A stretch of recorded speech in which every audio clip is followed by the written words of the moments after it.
The air in Robert O'Connor's penthouse office was thick with a silence that screamed of desolation. Once a sanctuary of power and opulent success, it now felt like a tomb. Dust motes danced in the slivers of afternoon sun piercing through the drawn blinds, illuminating the chaos of hastily packed boxes and the stark emptiness where trophies and accolades once stood.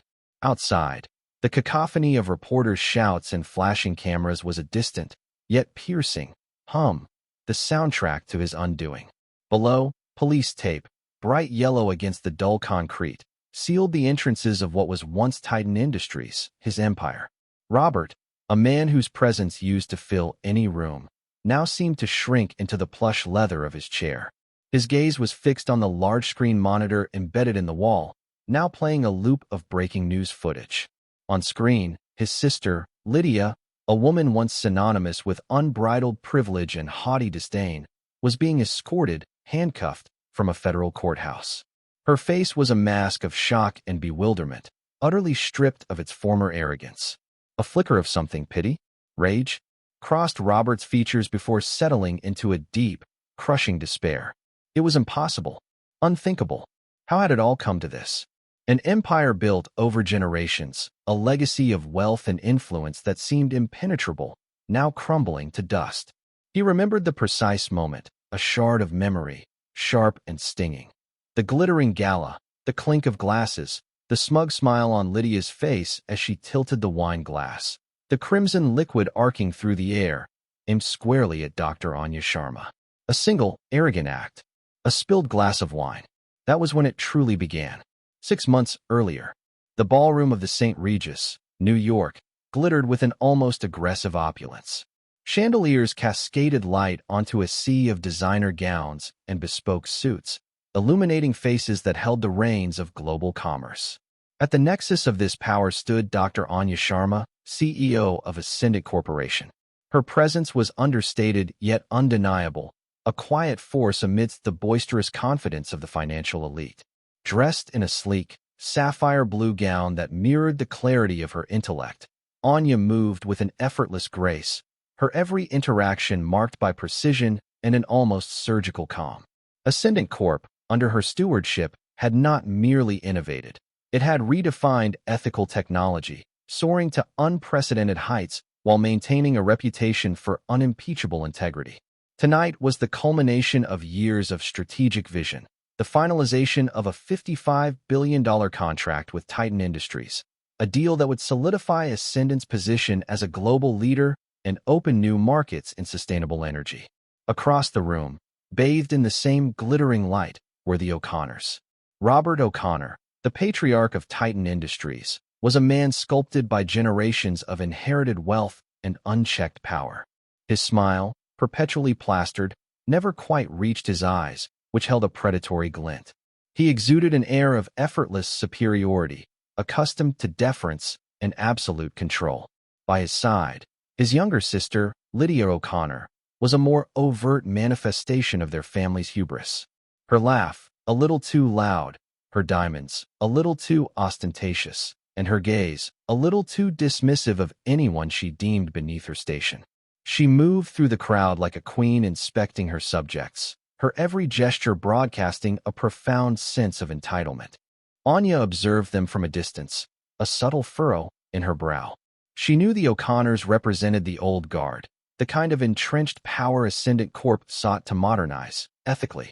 The $55 billion contract was a strategic move, a necessary evil, she sometimes thought, to integrate Ascendant's sustainable technologies into Titan's vast, if antiquated, infrastructure. The tension, though unspoken, was palpable. Robert O'Connor's team had been difficult, consistently trying to renegotiate minor clauses, always with an undercurrent of "don't you know who we are?"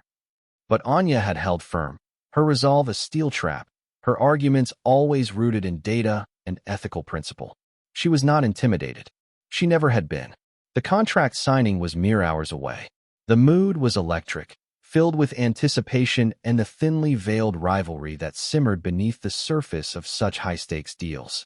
Robert O'Connor approached Anya with a practiced, charming smile, extending a hand. "Dr. Sharma," he purred. "A magnificent evening, wouldn't you agree? a prelude to an even more magnificent partnership. Anya met his gaze with her calm, steady eyes. Indeed, Mr. O'Connor, we at Ascendant are looking forward to a productive, mutually beneficial, and transparent future. Her emphasis on transparent was subtle, almost imperceptible, yet it hung in the air, a silent challenge. Robert's smile tightened almost imperceptibly. Lydia, hovering nearby, rolled her eyes, her disdain barely concealed. The stage was set, not just for a contract, but for a clash of two very different worlds, two very different philosophies. The glittering facade of the gala shimmered, barely concealing the brewing storm. The hum of polite chatter and the clinking of champagne flutes reached a crescendo as the evening wore on. The air grew warmer, infused with the scent of expensive perfume and the faint aroma of the gourmet canapés. Dr. Anya Sharma found herself engaged in a deep, animated conversation with a venture capitalist known for his philanthropic endeavors, discussing the intricacies of implementing green energy solutions in developing nations. Her passion for her work was evident in her gestures, the intensity of her gaze, and the meticulous detail of her explanations. She was in her element, embodying the very future Ascendant Corp represented. Unbeknownst to her, a storm was brewing at the nearby bar. Lydia O'Connor, her face flushed from several glasses of high-end vintage, was growing increasingly agitated. She had been observing Anya all evening, a simmering resentment building within her. The quiet respect Anya commanded, the effortless elegance, the way powerful men and women gravitated towards her, discussing topics beyond the usual corporate gossip. It all grated on Lydia's fragile sense of superiority. To Lydia, Anya was an anomaly, an interloper who didn't fit into the gilded cages of her world, yet somehow thrived there. She was too smart, too poised, too everything that Lydia wasn't, despite all her inherited wealth. Honestly, Robert, Lydia slurred, clutching a fresh glass of robust red wine. Must we really deal with her? That Dr. Sharma and her sanctimonious talk about ethics and transparency. It's tiresome. She acts like she's doing us a favor. Robert O'Connor, though equally dismissive of Anya in private, maintained a veneer of diplomatic calm. Lydia, darling, it's $55 billion. Just for tonight, maintain composure. After the contract is signed, she can lecture the trees for all I care. He gave a dismissive wave. Just don't make a scene. Lydia bristled. A scene? I never make a scene. It's her kind who makes scenes. Always playing the victim, always trying to make us feel bad about what we've earned. Her gaze swept across the room, landing on Anya, who was laughing softly at something her conversational partner had said. That laugh, so genuine and unburdened, snapped something inside Lydia. With a sudden, deliberate movement, Lydia pushed past a bewildered waiter, her high heels clicking menacingly on the polished marble. She advanced towards Anya, a predator's smile forming on her lips, albeit distorted by too much wine. The venture capitalist saw her approaching and his smile faltered, sensing the shift in atmosphere. Anya, mid-sentence, turned, her expression calmly inquiring. Excuse me, Dr. Sharma. Lydia's voice was syrupy, laced with venom, but it seems you're a little underdressed for the occasion. Before Anya could even process the bizarre comment, Lydia, with a theatrical flourish, tipped her glass. A stream of rich, dark Cabernet Sauvignon arced through the air, landing squarely on Anya's sapphire gown, soaking the exquisite fabric and leaving a stark, crimson stain spreading across her chest. A collective gasp swept through the immediate vicinity. The conversation died, replaced by a stunned, horrified silence. The venture capitalist looked aghast. Anya, however, remained utterly motionless. Her eyes, usually warm, turned to ice. Not a single muscle in her face twitched. She simply stared at Lydia, the red wine a grotesque tableau on her dress, a symbol of the raw, unadulterated contempt that had just been unleashed. Lydia, momentarily triumphant, sneered. Oh dear, how clumsy of me. Perhaps you're more suited for a less formal setting. One where spills aren't quite so noticeable. Her words dripped with thinly veiled racist and classist insults. Robert O'Connor, mortified by the public spectacle, rushed over. Lydia, what have you done? He turned to Anya, forcing a contrite expression. Dr. Sharma, I am so incredibly sorry. My sister, she's had a bit too much to drink. A complete accident, I assure you. He reached out as if to dab at the wine with a napkin, a patronizing gesture of feigned concern. Anya flinched back, her gaze never leaving Lydia's triumphant, yet now slightly nervous, face. Her voice, when it came, was a low, steady murmur that cut through the silence like a scalpel. Mr. O'Connor, she said, her words carefully articulated, I assure you, there was nothing accidental about that. Her eyes then flickered to Lydia, a cold fire burning within them. And as for clumsiness, Ms. O'Connor, some accidents have far-reaching consequences.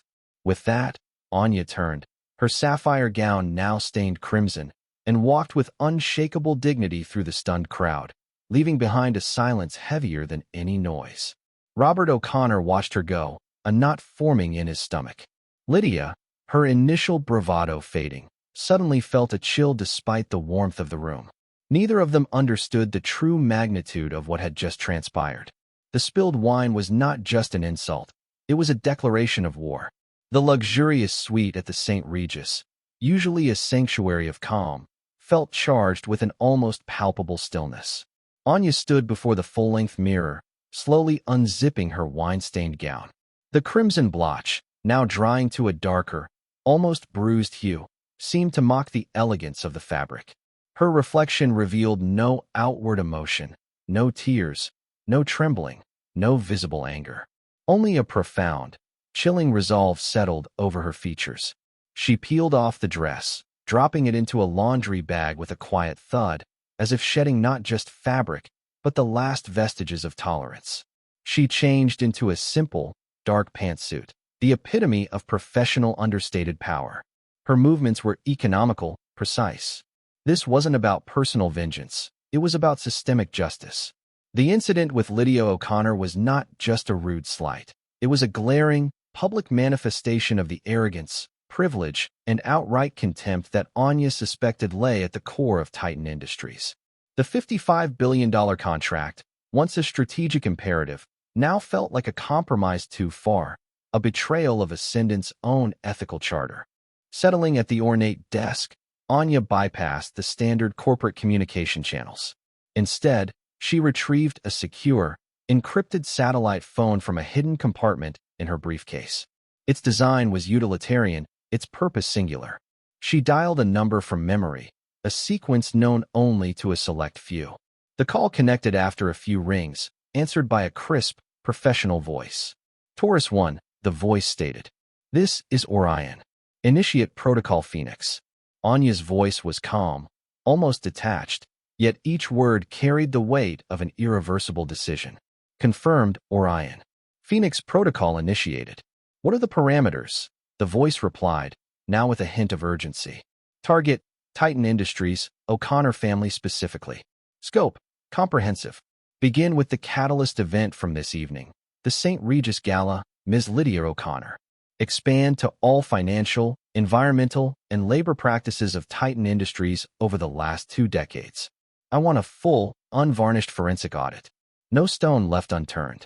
No corner unexamined. Use all available resources. Coordinate with relevant international and federal agencies as discreetly as possible. We are looking for systemic corruption, abuse of power, and any evidence of illegal influence. Our goal is not just to sever a contract, but to expose and dismantle a rotten core. Understood, Orion. Taurus 1 confirmed.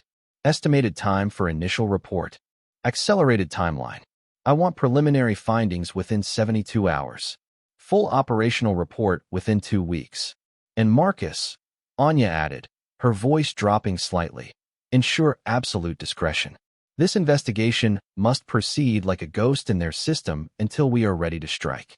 The O'Connors are connected. They will try to shut us down. Marcus Thorne, the head of Ascendant's elite ethical oversight unit, EAU, also known by its internal codename Phoenix, was a former federal prosecutor with a reputation for ruthless efficiency and an unshakable moral compass. Anya had personally handpicked and funded him to create this independent division within Ascendant, a hidden mechanism designed to safeguard the company's integrity and, more broadly, to fight systemic injustice when Ascendant's partnerships risked complicity. The EOU operated with near-limitless resources, a global network of investigators, and a mandate to pursue truth regardless of the political or financial cost. "They won't see us coming, Orion," Marcus replied, his voice hardening with purpose. "Phoenix Protocol is designed for exactly this. Consider it done. And, Orion, are you all right?" Anya paused, a faint, almost imperceptible sigh escaping her lips. "I am perfectly all right, Marcus. Just tired of the same old narratives. It's time for a new ending." She disconnected the call. The silence in the room returned, but it was no longer heavy with despair. It hummed with nascent power. The $55 billion contract with Titan Industries was now officially null and void in her mind, a mere footnote to a much larger operation. The O'Connors, in their arrogant certainty, had just activated a force they didn't even know existed, a force designed to dismantle empires built on the very foundation of their impunity. They thought they had humiliated Anya Sharma. In reality, they had merely pulled the pin on their own carefully constructed grenade. The immediate fallout from the abrupt cancellation of the $55 billion contract was a corporate tremor that rippled through global markets. News outlets, initially focusing on the shocking and unexplained termination, were quickly fed a carefully crafted narrative by Titan Industries. Robert O'Connor, through his public relations machine, portrayed Ascendant Corp, and specifically Dr. Anya Sharma, as unpredictable, overly emotional, and prone to rash decisions, hinting at underlying instability that would have made the partnership unviable. Lydia, now carefully coached, offered a tearful, public apology for her momentary lapse in judgment, framing it as a minor, personal misunderstanding blown out of proportion by an overly sensitive counterparty. The aim was clear: contain the damage, discredit Anya, and maintain Titan's image of unwavering reliability. In the hallowed halls of power, O'Connor's strategy seemed to be working. Key industry analysts, many with financial ties to Titan, echoed the narrative, criticizing Ascendant for walking away from such a lucrative deal over a minor incident. The stock market reacted with a slight dip for Ascendant and a surprisingly resilient performance for Titan, buoyed by the illusion of control. Robert O'Connor allowed himself a smug smile. A minor setback, easily managed. He had weathered worse. Anya Sharma, he concluded, was an amateur in the brutal game of corporate warfare. Meanwhile, in the labyrinthine digital corridors of Ascendant Corp, the Phoenix Protocol was silently and relentlessly unfurling. Marcus Thorne, a man whose calm demeanor belied a mind like a razor, assembled his core team. These were not typical corporate investigators. They were a diverse group of ex-federal agents, forensic accountants, ethical hackers, and data scientists, handpicked for their unique skills and unwavering commitment to justice. Their initial focus was on the St. Regis incident itself, not just the wine, but the preceding conversations, the witnesses, the security footage. They cross-referenced guest lists with known associates of the O'Connors, looking for patterns, for connections, for any sign of a deeper, systemic issue that might have contributed to Lydia's brazen act. Their first tangible finding was a subtle but telling pattern of local regulatory dismissals. A minor environmental infraction by a Titan subsidiary in upstate New York quietly dropped. A few unresolved labor disputes settled out of court with unusually swift and confidential agreements. Each on its own, easily explained away. But collectively, they began to form a faint outline, like constellations appearing one by one in a night sky. Robert O'Connor, oblivious to the silent storm gathering around him, continued his damage control. He subtly pulled strings, calling in favors from his network of contacts in local government, financial institutions, and even some media outlets. A strategically placed article here, a quiet word with a city council member there, ensuring any lingering whispers about Titan's ethics were quickly drowned out. He saw these as minor skirmishes, a standard part of corporate life. He believed he was simply managing perception, unaware that these very attempts at suppression were being meticulously cataloged by Marcus Thorne's team, each intervention serving as a new data point, a breadcrumb leading deeper into the dark forest of Titan's operations. Anya, receiving encrypted updates from Marcus, remained outwardly composed. She attended board meetings, calmly addressing concerns about the $55 billion loss, presenting revised projections that showed ascendant's resilience. She knew the O'Connors were watching, expecting a breakdown, a moment of weakness. She offered them none. Her calm was a shield, but also a weapon. For every attempt by Robert to discredit her, for every piece of propaganda he disseminated, Anya knew that Marcus's team was collecting another piece of evidence, patiently weaving the tapestry of Titan's systemic malfeasance. The first tremors were barely felt by the O'Connors, too confident in their own impenetrable fortress. But for Anya and Marcus, they signaled the beginning of the end. As days turned into a tense week, the initial tremors around Titan Industries began to intensify, though still mostly unnoticed by the O'Connor family. Marcus Thorne and his EOU team, operating from a secure, undisclosed location, were like digital archaeologists, meticulously sifting through layers of corporate data, public records, and leaked documents. Their network of informants, cultivated over years for just such a scenario, proved invaluable, providing anecdotal evidence that dovetailed with the hard data. Their first significant breakthrough came from a deep dive into Titan's obscure subsidiaries. What appeared on the surface to be legitimate, if minor, ventures began to reveal a pattern of complex financial engineering designed to obscure cash flows. Forensic accountants on Marcus's team uncovered shell companies funneling funds through offshore accounts, artfully disguising what seemed to be illicit payments. Not outright fraud on a massive scale yet, but certainly an aggressive, systematic approach to tax avoidance and circumventing international financial regulations. These were not isolated incidents, but a systemic approach, suggesting a deliberate strategy orchestrated from the top. Simultaneously, the EOU's environmental specialists, cross-referencing public complaints with internal Titan reports, found a disturbing discrepancy. Several of Titan's manufacturing plants, especially in less regulated regions, were consistently underreporting their waste output and emissions. Local environmental agencies, which should have been vigilant, had inexplicably given these plants clean bills of health, often after minimal inspections. A pattern of ignored warnings, dismissed complaints, and suspiciously swift approvals began to emerge, pointing to more than just negligence. It indicated collusion.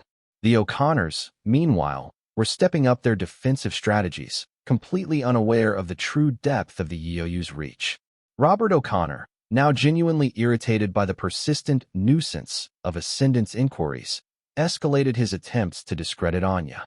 His media empire began running thinly veiled smear campaigns, planting stories that questioned her leadership style, her past decisions, and even her personal integrity, depicting her as an unstable and vindictive woman. Emails surfaced, mysteriously leaked, of course, portraying Anya as difficult and demanding in negotiations, subtly reinforcing the narrative that she was the irrational party in the contract dispute. But Marcus Thorne was prepared for this. Each leaked email, each planted story, was immediately flagged, analyzed for origin, and used to map O'Connor's influence network. "They're telling us exactly who's in their pocket," Marcus calmly reported to Anya during one of their encrypted video calls. The more aggressively they push back, the more clearly they expose their web of connections. "We're identifying the nodes of their local corruption or iron." Anya remained steadfast. She allowed her PR team to issue measured, dignified responses, refusing to engage in personal attacks. Her calm professionalism, contrasting sharply with the increasingly aggressive and desperate tone of the O'Connor narratives, began to turn some public opinion. Independent journalists, sensing a deeper story, started asking uncomfortable questions, though they too faced subtle pressures from Titan's allies. The pressure from Titan wasn't just public. Witnesses connected to the early infractions, disgruntled former employees, local activists, suddenly found themselves facing unexpected legal challenges, job losses, or even veiled threats. A small, independent journalist investigating the environmental claims reported being subtly followed. These attempts at intimidation, rather than deterring the EOU, only fueled their resolve and provided more damning evidence of the O'Connors' modus operandi. Each act of aggression from Titan served as a self-incriminating breadcrumb, leading Marcus and his team further down the dark path, deeper into the systematic rot that permeated every level of Titan Industries. The web was intricate, but it was slowly, inexorably, unraveling. The subtle whispers had become a roar for Marcus Thorne's EOU. What began as an investigation into specific acts of corporate malfeasance had exploded into a full-blown expose of systemic corruption that permeated every level of Titan Industries, reaching far beyond the O'Connor family. The sheer scale of their findings was staggering, weaving a tapestry of deceit, power abuse, and criminal enterprise that spanned decades. Environmental crimes were not isolated incidents, but a deliberate, company-wide policy. The EOU uncovered internal memos detailing planned, illegal dumping of toxic waste in economically disadvantaged communities, falsification of environmental impact reports, and the systematic bribing of local officials to ignore violations. Communities suffered from chronic illnesses. Ecosystems were destroyed, all while Titan Industries boasted about its green initiatives in its public reports.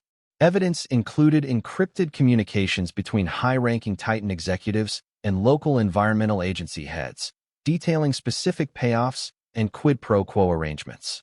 Financial investigations revealed a vast, sophisticated tax evasion scheme. Billions of dollars had been siphoned through a complex network of offshore accounts, shell corporations, and phantom charitable foundations. These funds weren't just hidden, they were used to manipulate market prices, engage in insider trading, and even to finance political campaigns of sympathetic candidates who would further Titan's interests.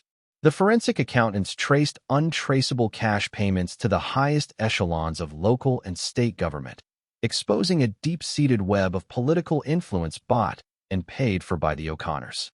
Perhaps most damning were the revelations concerning Titan's labor practices. The EOU unearthed evidence of widespread exploitation. Underpaid migrant workers, unsafe working conditions leading to multiple unreported deaths and injuries, and the deliberate suppression of unionization efforts through intimidation, blacklisting, and even violent threats. Testimonies from former employees, initially terrified to speak, were now being collected by the EOU through secure, anonymous channels, emboldened by the prospect of genuine justice. These included disturbing accounts of legal battles systematically rigged in Titan's favor due to bribed judges and prosecutors. The investigation was now threatening to expose not just the O'Connors, but the entire local power structure that had enabled and protected them. Judges, city council members, state senators, heads of regulatory bodies, all were implicated. The sheer weight of the evidence suggested that Titan Industries was not merely a corrupt company. It was the corrupting force at the heart of an entire regional ecosystem of power. Robert O'Connor, still operating under the delusion that he was merely battling an overzealous rival, ramped up his counteroffensive. He initiated baseless lawsuits against Ascendant Corp, alleging breach of contract and intellectual property theft. He deployed his media assets to launch a coordinated attack on Anya's character and professional reputation, leaking fabricated stories about her past and questioning her leadership abilities. His PR team even attempted to launch a social media campaign designed to portray Anya as an angry black woman, unjustly persecuting a respected pillar of the community family. But these desperate measures only served to confirm Anya's initial assessment. The O'Connors were cornered, and their predictable tactics only highlighted their fear. Each attempt to discredit, each fabricated story, each legal harassment was meticulously documented by the EOU. Anya, reviewing the daily reports from Marcus, maintained her calm. "They are thrashing, Marcus," she observed, her voice steady. "They are revealing their true nature with every desperate act. Keep collecting."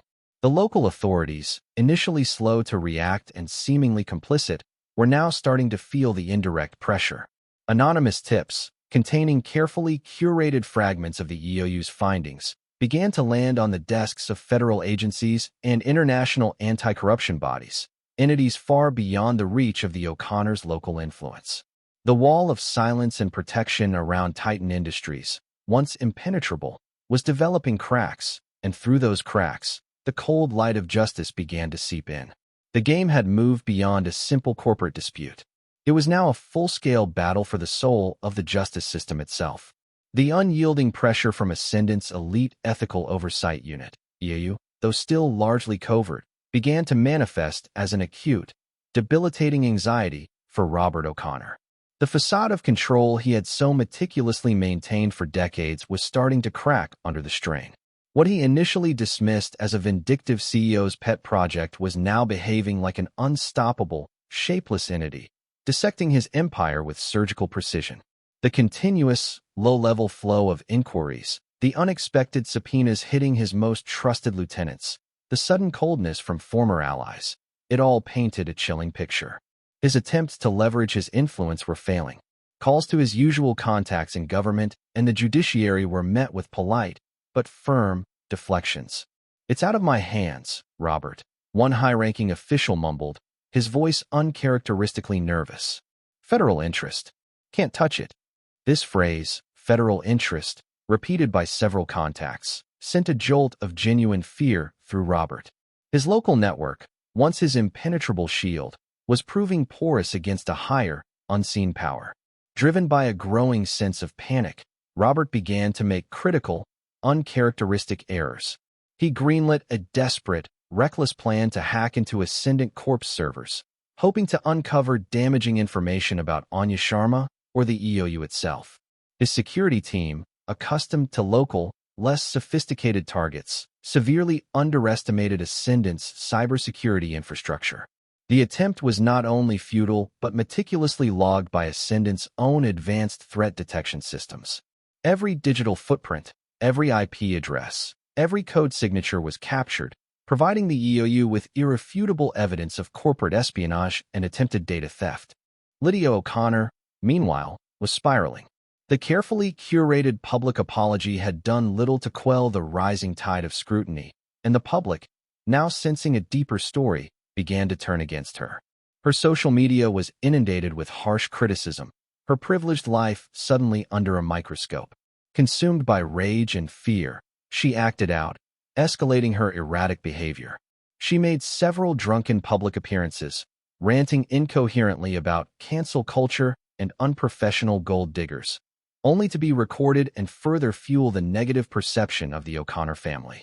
In one particularly disastrous television interview, intended as a redemption piece, she inadvertently let slip details about favors her brother had done for certain politicians, further narrowing the EOU's focus. These actions by Lydia, while impulsive, were invaluable to Marcus Thorne. "She's a loose cannon, Orion," he reported to Anya. "Every time she opens her mouth, she gives us another piece of the puzzle." Her latest rant confirmed suspicions about their political leveraging in the infrastructure contract from 2017. "We're pulling those records now." Anya, watching the O'Connors unraveling with a detached, almost scientific interest, knew this was the critical phase. "They are becoming their own worst enemies, Marcus," she observed. "Their hubris is now a liability. Keep the pressure steady. Let them make their mistakes." The EOU, operating with the precision of a finely tuned machine, continued to consolidate its mountain of evidence. They brought in expert witnesses, secured the cooperation of frightened whistleblowers who had finally found the courage to speak, and cross-referenced every financial transaction, every public statement, every political donation. The narrative of Titan Industries as a benevolent corporate giant was disintegrating, revealing a predatory entity built on a foundation of systemic corruption, coercion, and abuse.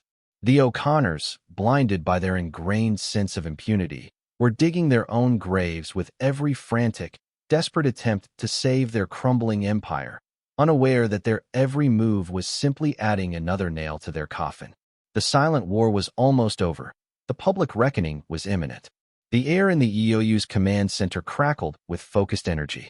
Screens glowed with meticulously organized data, legal briefs, and a vast web of interconnected timelines. Marcus Thorne stood at the head of the room, his demeanor radiating quiet authority. "We have everything," he announced, his voice devoid of triumph, instead carrying the weight of the immense responsibility they bore. "The forensic accounting is irrefutable. The environmental violations are documented beyond any shadow of a doubt, complete with internal communications. The testimonies of the exploited workers are corroborated, and the evidence of political bribery and judicial manipulation. It's a textbook case of systemic corruption."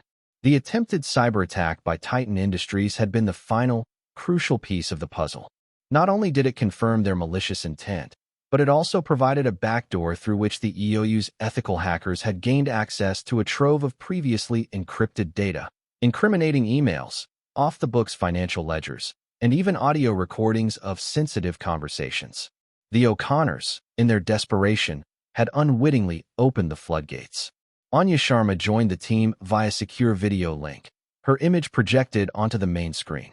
Her expression was grave, but there was an unwavering steel in her eyes. "Are the federal and international partners fully briefed and ready?" she asked, her voice calm. "Yes, Orion," Marcus confirmed.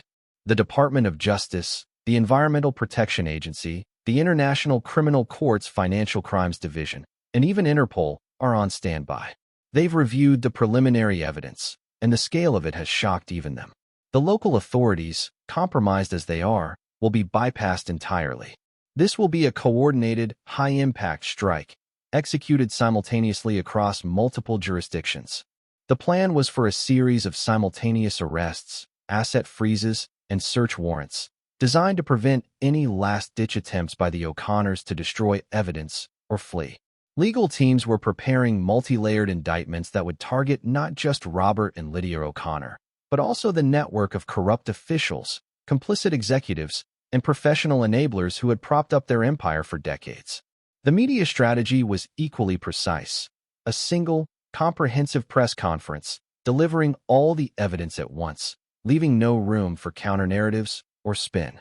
Meanwhile, Robert and Lydia O'Connor, oblivious to the meticulously constructed legal and investigative noose tightening around them, were preparing for what they believed would be their final, triumphant defense.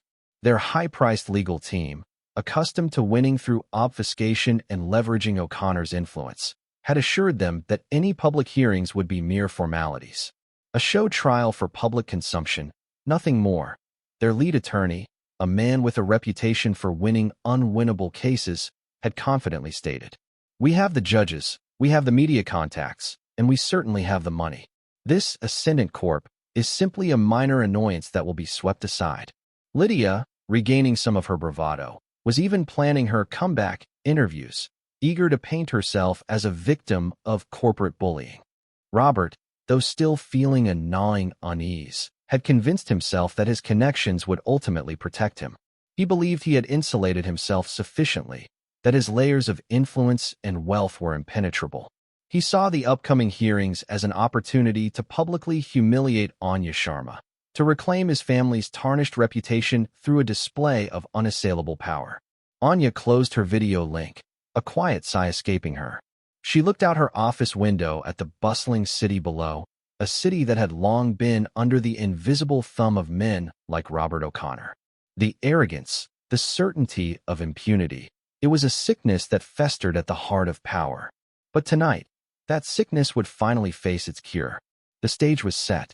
The curtain was about to rise on the truth. The O'Connors were prepared for a fight they believed they could win, completely unaware that they were walking into a meticulously laid trap, designed to bring down not just them, but the very system that had allowed them to flourish. Judgment Day was here. The grand ballroom of the federal courthouse, usually reserved for ceremonial events, had been transformed into a stage for the unprecedented. Every seat was filled, stern-faced federal prosecutors, rows of meticulously dressed media, and an assembly of global financial regulators. The atmosphere was a volatile mix of anticipation and a palpable, almost suffocating, tension. At the defense table sat Robert O'Connor, his face a mask of practiced confidence. Beside him Lydia, radiating an air of indignant defiance, flanked by their expensive legal team. They whispered amongst themselves, convinced this was merely a public relations exercise designed to placate some noisy activists. Anya Sharma walked in, not to the witness stand immediately, but to a quiet section reserved for Ascendant Corp's legal counsel. She wore a simple, impeccably tailored black suit, a stark contrast to the opulence of her previous encounter with the O'Connors. Her presence commanded immediate attention, a quiet storm brewing behind her composed facade. The proceedings began with the lead federal prosecutor, a woman known for her relentless pursuit of justice, laying out the initial charges. But it was when Marcus Thorne took the stand that the room truly leaned forward. With the precision of a master surgeon, he began to present the EOU's findings. giant screens illuminated, displaying complex flowcharts of illicit financial transactions, satellite imagery of illegal waste dumping sites, and anonymized excerpts from the whistleblowers' testimonies. The sheer volume and irrefutable nature of the evidence began to erode Robert O'Connor's composure. His confident whispers with his lawyers grew more agitated. Lydia's defiant sneer began to tremble. Then, the prosecutor introduced Exhibit A, the catalyst incident. The large screen flickered, displaying high-definition security footage from the St. Regis Gala, meticulously retrieved and enhanced by the EOU. The room fell silent as the image of Lydia O'Connor, wine glass in hand, her face contorted in a sneer, pushing through the crowd towards Anya Sharma, filled the screen. The angle, previously unseen, clearly showed the deliberate, malicious intent as Lydia titled the glass. The slow-motion replay of the Cabernet Sauvignon arcing through the air, landing squarely on Anya's sapphire dress, was met with gasps throughout the room. The audible, arrogant insults that followed, the dismissive wave from Robert O'Connor, his patronizing attempt to fix the situation, it all played out with devastating clarity. Anya Sharma then took the stand. Her testimony was not emotional. It was clinical, methodical, and utterly devastating. She spoke not of personal offense, but of the systemic rot that such acts represented. That wine, Anya stated, her voice clear and resonant, her gaze sweeping across the courtroom to meet Robert O'Connor's now pale face, was not merely spilled on my dress. It was poured on the very principles of fair play, ethical conduct, and respect for human dignity that Ascendant Corp stands for. It was an act of casual contempt, indicative of a deeper, pervasive culture of impunity that Titan Industries had cultivated for decades. She then proceeded to meticulously link Lydia's casual contempt to the larger narrative of Titan's crimes. She detailed how the same arrogant disregard for human dignity evident in the wine incident was replicated in their environmental destruction, their exploitation of workers, their systematic tax evasion, and their brazen bribery of public officials. She presented the evidence of the attempted cyber attack, revealing Robert O'Connor's direct authorization, and showing how his attempts to intimidate and silence critics were just another facet of the same overarching belief in absolute immunity. The room was transfixed. Robert O'Connor, who had clung to his mask of confidence for so long, finally shattered. His face, drained of color, now openly betrayed a desperate terror. He looked at Lydia, whose own face was a portrait of abject horror, understanding finally dawning on her. The evidence was irrefutable. The layers of their carefully constructed lies were peeled away, one, by Anya's calm, unwavering truth. The casual humiliation, once a symbol of their power, had become the very linchpin of their spectacular downfall. The entire ballroom watched as the O'Connor empire, built on corruption and arrogance, crumbled before their very eyes. The immediate aftermath of Anya Sharma's testimony was a whirlwind of motion. Before Robert O'Connor's lead attorney could even mount a substantive defense against the overwhelming evidence, federal marshals moved swiftly and decisively. The courtroom, still reeling from the shocking revelations, watched in stunned silence as Robert O'Connor, patriarch of a multi-billion-dollar empire, was placed under arrest. His protests, once imperious, were now weak, sputtering indignity, quickly silenced by the firm grip of the officers. Lydia O'Connor, her face a mask of disbelief and genuine terror, began to scream as she too was apprehended. Her earlier image, played for the world to see, of a haughty woman spilling wine, now perfectly encapsulated the hubris that led to this moment. The arrests were merely the beginning. Across the globe, in a meticulously coordinated operation, similar scenes unfolded. High-ranking executives of Titan Industries were detained, their offices sealed, and their assets frozen. Corrupt government officials, from city council members to state senators, and even a federal judge who had taken O'Connor bribes, were rounded up. The net cast by the EOU and its federal partners was wide and unforgiving. The local network of protection and influence that had shielded the O'Connors for decades dissolved instantly, unable to withstand the weight of legitimate, uncompromised legal force. News channels, which had once obediently echoed Titan's narrative, now broadcast live footage of the arrests, their anchors struggling to articulate the magnitude of the scandal. The public was gripped by a mixture of outrage and profound satisfaction. The sheer scale of the O'Connors' abuses, environmental degradation, worker exploitation, financial fraud, and the systemic corruption of the justice system painted a grim picture. But the equally public fall of such untouchable figures offered a rare, powerful sense of vindication. Over the ensuing months, the judicial processes moved with a speed and efficiency rarely seen in cases involving such powerful defendants. The evidence gathered by the EOU, unblemished by political interference or local influence, was simply too robust to challenge. Robert O'Connor faced multiple counts of racketeering, conspiracy to defraud, environmental crimes, and bribery. Lydia O'Connor, though her direct involvement in the grander schemes was less, was charged with obstruction of justice, perjury, and conspiracy, her public acts of malice and subsequent lies proving impossible to defend. The trials were swift, the juries unswayed by the O'Connors' attempts to blame subordinates or portray themselves as victims. Robert O'Connor received a lengthy prison sentence, his empire seized and dismantled, its assets used to pay restitution to the communities and individuals it had harmed. Lydia O'Connor, stripped of her inheritance and freedom, faced her own substantial prison term, her public image permanently synonymous with the entitled, destructive arrogance that had brought down a titan.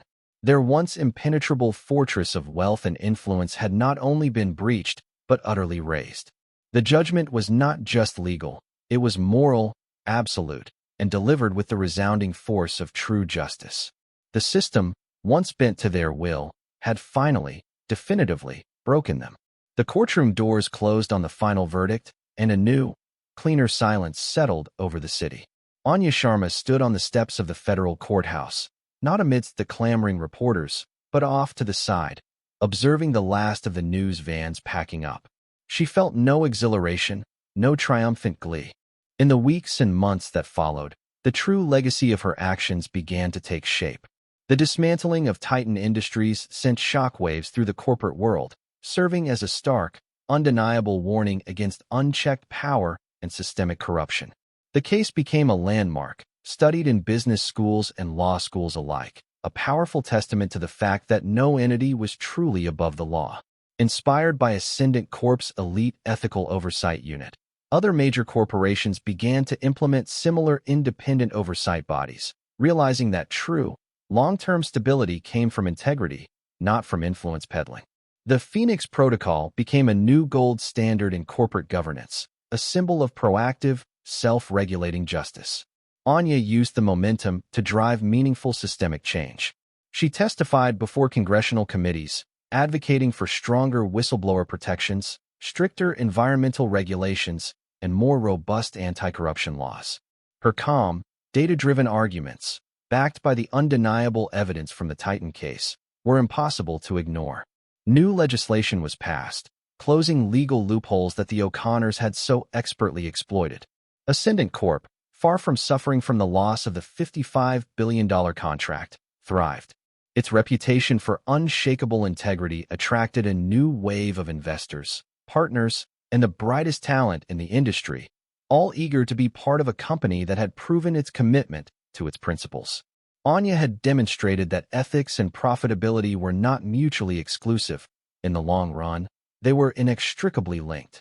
The final scene is not one of grandeur, but of quiet purpose.